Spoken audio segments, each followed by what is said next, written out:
Theoretical recap. The subprocess module is Python's standard way to launch system commands from a script. It replaces the older os.system approach and gives you fine-grained control over the process. You can capture stdout and stderr, pass arguments safely, handle return codes, and set timeouts. The two most common entry points are subprocess.run, blocking, waits for the process to finish, and subprocess.popen, non-blocking, useful for streaming output. A critical mental model.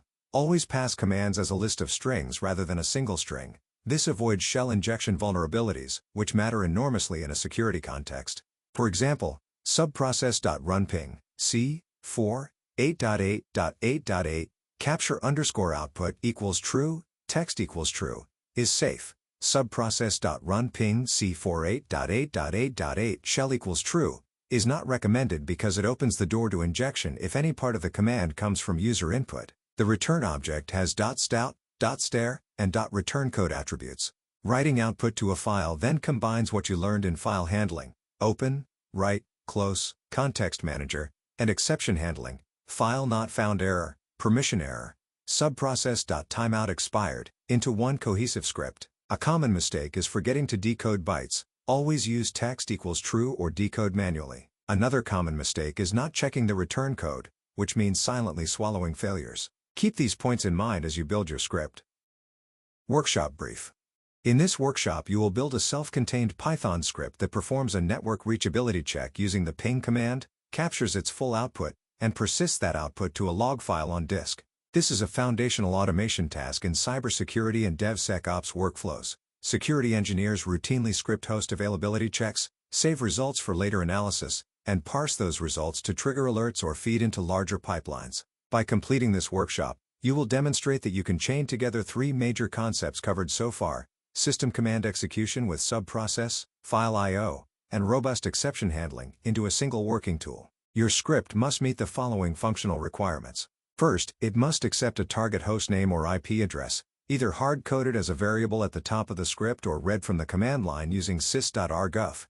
The latter is recommended and will be considered a plus. Second, it must run the ping command against that target using subprocess in a safe, injection-resistant way. The number of ping packets must be configurable via a variable, default, 4 packets. Third, the full stdout and stderr output of the ping command must be captured and written to a timestamped log file. For example, ping_results_2024-0610_143200.txt in a log/subdirectory. Your script must create the log/directory automatically if it does not already exist. Fourth, the script must print a human-readable summary to the terminal indicating whether the target responded, based on the return code, and the path to the saved log file. Fifth, every foreseeable failure, the target being unreachable, the ping binary not being found, a timeout, a file permission error, must be caught with appropriate try/except blocks, and a meaningful error message must be displayed without crashing the script.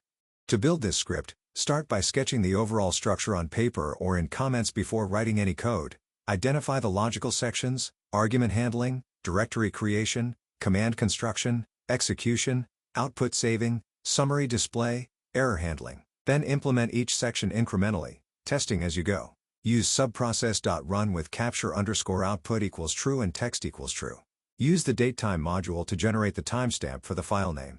Use os.makeDirs with exist_ok equals true to handle the log/directory creation. When writing the log file, use a with statement.